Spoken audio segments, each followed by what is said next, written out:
Hello दोस्तों, जैसा कि हम सभी को ज्ञात है कि बीपीएससी 17 की नोटिफिकेशन आ गई है और बाकी एग्ज़ाम जो गवर्नमेंट एग्ज़ाम्स है वो भी आई थिंक नवंबर दिसंबर तक ले ली ही जाएगी। इसलिए उसी संदर्भ में मैं आपसे ये वीडियो शेयर कर रही हूँ। जैसा कि हम सभी जानते हैं कि समान हिंदी हमारे हर एग्ज़ाम के लिए कितना महत्वपूर्ण होता है, इसलिए आज मैं आपके सामने समान हिंदी में आने वाली हर विषय को इस बुक के माध्यम से कंप्लीट करना चाहूँगी। इसके हर चैप्टर्स को पार्ट वाइज वीडियो में डाल दूँगी ताकि आप सभी को पढ़ने में सुविधा हो।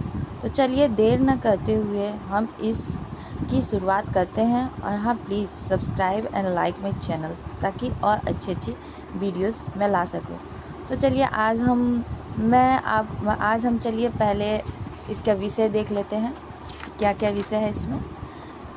पहले तो समान हिंदी में हम क्या पढ़ते हैं। चैप्टर वन जो होता है वो भाषा, व्याकरण और लिपि। दूसरा वर्ण विचार पढ़ेंगे। तीसरा शब्द विचार। चौथा वाक्य विचार। पांचवा संज्ञा। छठा सर्वनाम। सातवां क्रिया। आठवां विश्लेषण और नौवां लिंग। 10वां वचन। 11वां कारक। 12वां अव्यय या अविकारी शब्द। 13वां क्रियाओं के रूपांतर। 14 चिन्ह विचार। 15 संधि। 16 समास। 17 उपसर्ग। 18 प्रत्यय। 19 पर्यायवाची शब्द और 20 समानार्थी शब्द। और बाकी 21, 22, 23, 24, 25 ये हमारे ग्रामर कंप्लीट होगी। उसके बाद हम स्टार्ट करते हैं। तो चलिए आज हम पहला चैप्टर से स्टार्ट करते हैं जो कि भाषा, व्याकरण और लिपि है। सबसे पहले बचपन से हम ये पढ़ते आ रहे हैं कि भाषा क्या होता है।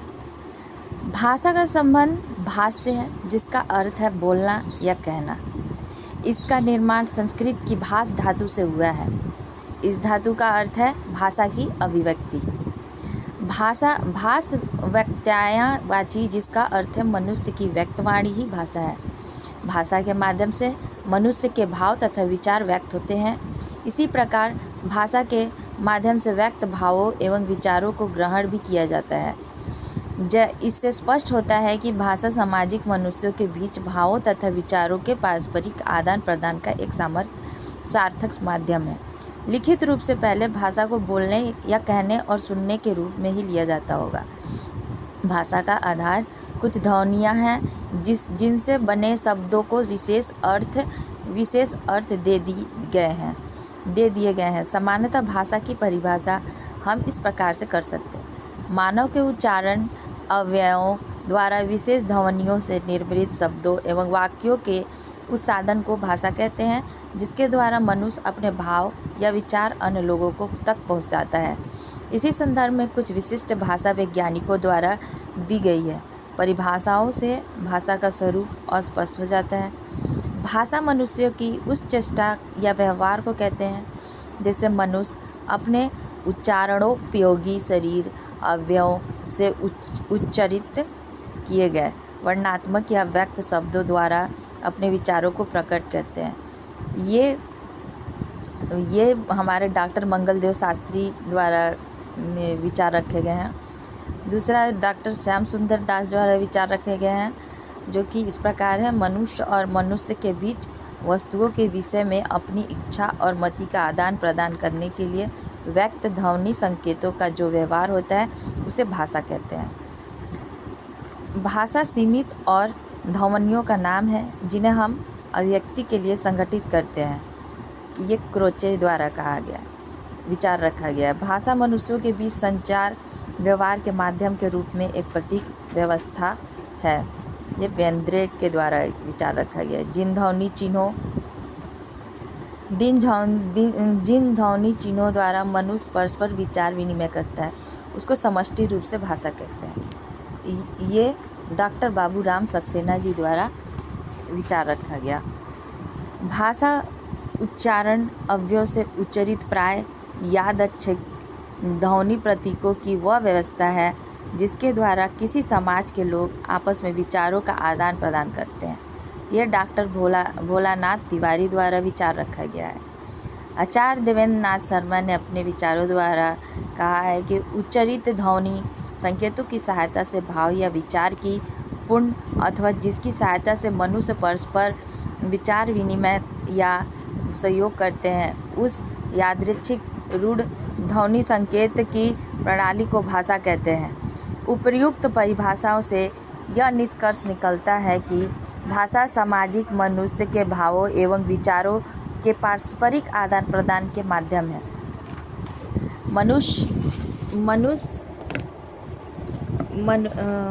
मनुष्य अपनी विभिन्न आवश्यकताओं और इच्छाओं की पूर्ति के लिए समाज में रहता है। समाज या परिवार में रहने के लिए उसे अपनी इच्छाओं या भावनाओं को व्यक्त करना पड़ता है। साथ ही साथ दूसरे व्यक्ति की इच्छाओं और भावनाओं को समझना भी पड़ता है। इन्हीं समझने या समझाने के लिए किसी माध्यम की आवश्यकता पड़ती है। भाषा विचार अभिव्यक्ति का माध्यम है। विचारों का आदान प्रदान मनुष्य और समाज के लिए आवश्यक है। यहाँ यह स्पष्ट करना आवश्यक है कि संकेत को भाषा नहीं कहा जा सकता है, परंतु संकेत भाषा का एक अंग अवश्य है। मान लिया जाए कि आपको एक पुस्तक की आवश्यकता है। आप पुस्तक दुकानदार से अपनी इच्छा को 3 रूपों में व्यक्त कर सकते हैं। प्रथम, पुस्तक की तरफ उंगली से इशारा करते हुए पुस्तक की मांग कर सकते हैं। दूसरे, मुंह से बोलकर कि कौन सी पुस्तक चाहिए। और तीसरे, कागज़ पर लिखकर मांग कर सकते हैं कि यह पुस्तक मुझे दीजिए। पुस्तक प्राप्ति के लिए जो आपने पहली विधि अपनाई उसे सांकेतिक भाषा कहते हैं। संकेत से आपका काम तो चल गया, परंतु इसे भाषा की श्रेणी में नहीं रखा गया है, क्योंकि संकेत सार्वदेशिक या सार्वभौमिक नहीं होता है। देश, काल और परिस्थिति के अनुसार इसका अर्थ बदलता रहता है। पुस्तक मांगने के लिए जो दूसरी विधि अपनाई गई उसे मौखिक भाषा कहते हैं, और पुस्तक मांगने के लिए जो तीसरी विधि अपनाई गई उसे लिखित भाषा कहते हैं।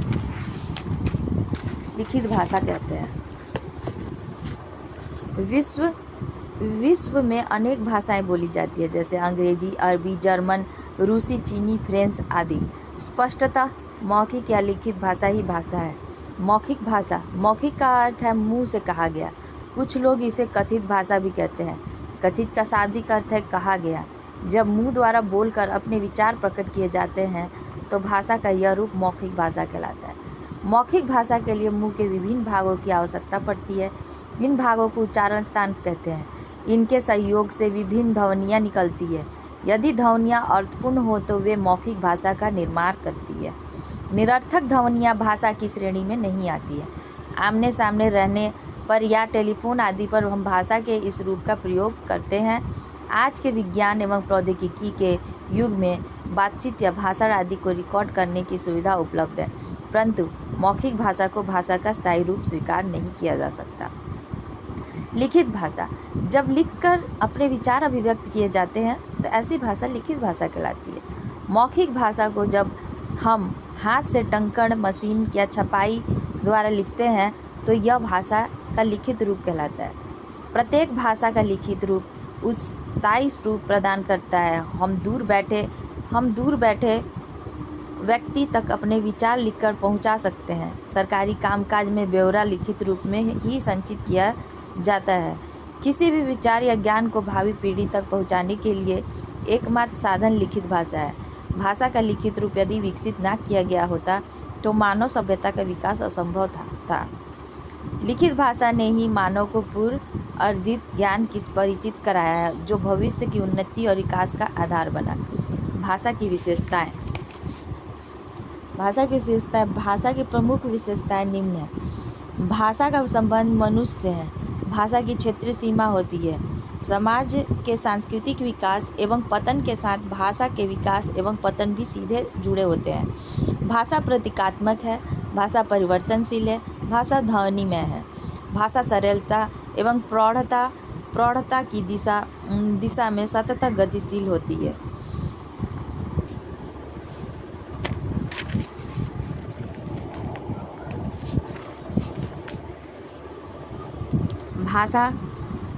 भाषा नदी के जल के समान सदा चलती एवं बहती रहती है। जिस प्रकार से नदी धरातल के अनुसार अपने स्वरूप को जा ग्रहण करता है, ठीक उसी प्रकार से भाषा भी देश, काल एवं सामाजिक परिस्थितियों के अनुरूप अपना स्वरूप विकास करता है और भाषा के अपने आंतरिक गुण या स्वभाव को भाषा का प्रकृति कहते हैं। भाषा के रूप। प्रत्येक देश में भाषा के मुख्यतः 3 रूप उभर कर सामने आते हैं जो निम्नलिखित है। बोलियाँ, परिनिष्ठित भाषा, राष्ट्रभाषा। बोलियाँ भाषा के जिन रूपों का प्रयोग साधारण जन अपने समूह या घरों में करती है उसे बोली कहते हैं। भारत में कुल मिलाकर लगभग 650 बोलियाँ बोली जाती हैं जो देश के विभिन्न क्षेत्रों में प्रचलित है। परिनिष्ठित भाषा किसी बोली को जब व्याकरण परिष्कृत किया जाता है तब वह परिनिष्ठित भाषा बन जाती है। आज की खड़ी बोली हिंदी लगभग 200 साल पहले एक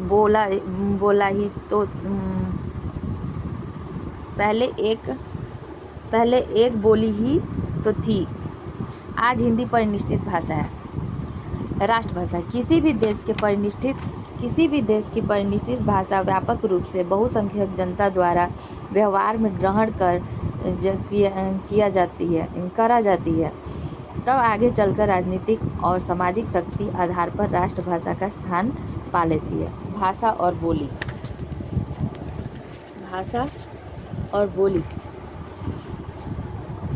घरेलू बोलचाल की भाषा में बोली कहते हैं। बोली अर्थ है जिसे बोला जाए। इस प्रकार यह भाषा का मौखिक ही हुआ, किंतु इस शब्द का अर्थ और भी सीमित हो गया। स्थानीय प्रभाव से किसी भाषा के अंतर्गत अनेक बोलियां विकसित हो जाती हैं। बोली का क्षेत्र सीमित होता है।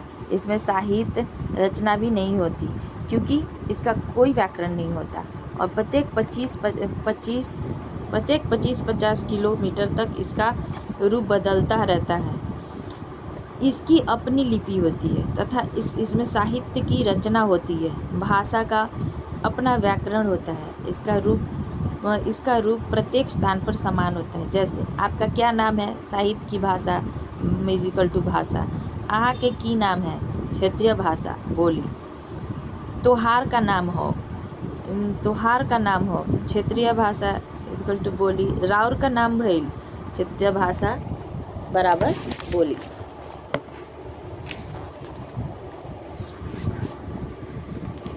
स्पष्ट है कि साहित्य की भाषा में सदा एक रूपता रहती है, लेकिन क्षेत्रीय भाषा में इसका अभाव पाया जाता है। भाषा का उपयोग मानव जीवन में भाषा अत्यंत उपयोगी उपकरण है। अपने दैनिक जीवन में हमें हर क्षण भाषा की आवश्यकता पड़ती है। परस्पर बातचीत से लेकर व्यवसाय आदि सभी गतिविधियां भाषा के द्वारा चलती है। इसी के द्वारा सभ्यता, संस्कृति तथा ज्ञान विज्ञान का विकास होता है। इतिहास की वही घटनाएं सुरक्षित रह पाती हैं जिन्हें भाषा के लिखित रूप द्वारा सुरक्षित कर लिया जाता है। अतः भाषा के बिना मानव जीवन की कल्पना नहीं की जा सकती। हिंदी क्षेत्र और बोलियाँ। भारत में विभिन्न भाषाएं बोली जाती है। इनमें प्रमुख है संस्कृत, हिंदी, मैथिली, भोजपुरी, मगही, असमिया, उड़िया, तेलुगु, कन्नड़, मलयालम, गुजराती, मराठी, पंजाबी, सिंधी, कश्मीरी, उर्दू, मणिपुरी, कोंकणी, नेपाली आदि। इन सभी भाषाओं में हिंदी बोलने वालों की संख्या सबसे अधिक है। हिंदी शब्द की उत्पत्ति फारसी भाषा से हुई है। प्राचीन काल में इस शब्द का प्रयोग सिंध प्रदेश या सिंधु नदी के लिए होता है। चूँकि फारसी भाषा में स का उच्चारण ह के समान होता है, अतः सिंध के बदले हिंद तथा सिंधी के बदले हिंदी का प्रयोग होने लगा। हिंदी का प्रयोग ब्रज भाषा, अवधी, मैथिली, मगही, राजस्थानी, खड़ी बोली आदि के लिए होता है, लेकिन आधुनिक काल की हिंदी मुख्यतः खड़ी बोली पर आधारित है। हिंदी की बोलियों को अध्ययन की दृष्टि से 5 भागों में बांटा जा सकता है: पूर्वी हिंदी, पश्चिमी हिंदी, राजस्थानी हिंदी, बिहारी हिंदी और पहाड़ी हिंदी। पूर्वी हिंदी, इसमें प्रमुख बोलियां हैं अवधी, बघेली और छत्तीसगढ़ी।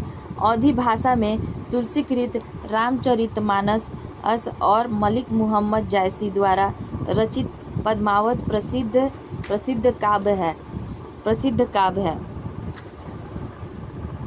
पश्चिमी हिंदी, इसमें प्रमुख बोलियां हैं ब्रज भाषा, खड़ी बोली, हरियाणवी, बुंदेली और कन्नौजी।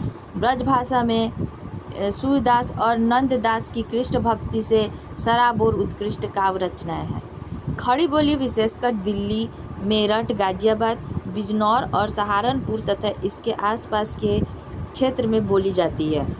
राजस्थानी हिंदी राजस्थान प्रदेश में प्रयुक्त बोलियों को बोलियों के समूह को राजस्थानी हिंदी कहते हैं। इनमें प्रमुख है मारवाड़ी, मेवाती, हाड़ौती आदि।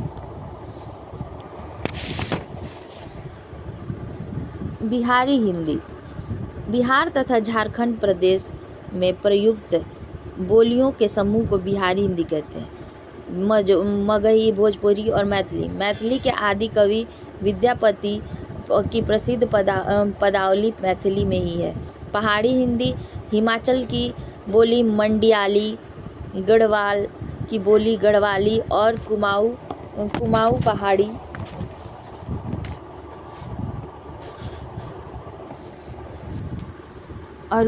पहाड़ी की बोली कुमाऊनी पहाड़ी हिंदी कहलाती है।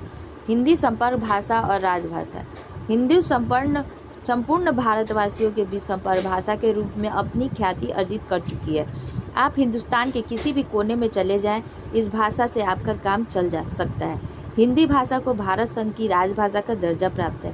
साथ ही यह भारत के अधिकांश राज्यों की राजभाषा भी है, जैसे बिहार, झारखंड, उत्तर प्रदेश, उत्तरांचल, मध्य प्रदेश, छत्तीसगढ़, राजस्थान, हरियाणा, हिमाचल प्रदेश, दिल्ली तथा केंद्र शासित प्रदेश अंडमान निकोबार। त्रिभाषा सूत्र के अनुसार हिंदी को देश के सभी विद्यालयों में कहीं प्रथम, कहीं द्वितीय और कहीं तृतीय भाषा के रूप में पढ़ाया जाता है। यह भाषा भारतीय सीमा तक ही सीमित नहीं है, वरन Nepal, Bhutan, Burma, Sri Lanka, Mauritius, Trinidad, Malaya, Fiji, Suriname, दक्षिण और पूर्वी अफ्रीका तक थोड़ी बहुत फैली हुई है। रूस, चीन, जापान, अमेरिका, जर्मनी, फ्रांस आदि देशों के कुछ महाविद्यालय में इसकी पढ़ाई हो रही है। अब व्याकरण। समय के साथ भाषा में परिवर्तन होते हैं। किसी भाषा क्षेत्र में इन परिवर्तनों से भाषा का मूल कार्य संपन्न होने में बाधा आ सकती है। अगर कहा जाए संकर आ रही है, तो श्रोता समझ नहीं पाएगा कि आने वाला पुरुष है अथवा महिला। संकर पुल्लिंग के साथ क्रिया आ रहा है होनी चाहिए। इस प्रकार लक्ष्मी आ रहा है से भी श्रोता भ्रम की स्थिति में रहेगा।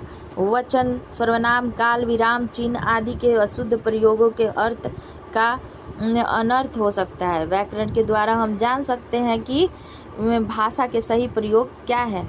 अतः हम व्याकरण की परिभाषा कुछ इस प्रकार से कर सकते हैं। व्याकरण वह शास्त्र है जिससे हमें भाषा के शुद्ध और अशुद्ध रूप के ज्ञान होता है।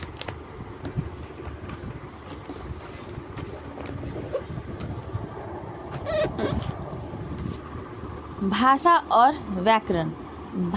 व्याकरण में अन्योन्याश्रय संबंध है। भाषा के बिना व्याकरण और व्याकरण के बिना भाषा की कल्पना नहीं की जा सकती है। भाषा यदि शरीर है तो व्याकरण उसकी आत्मा।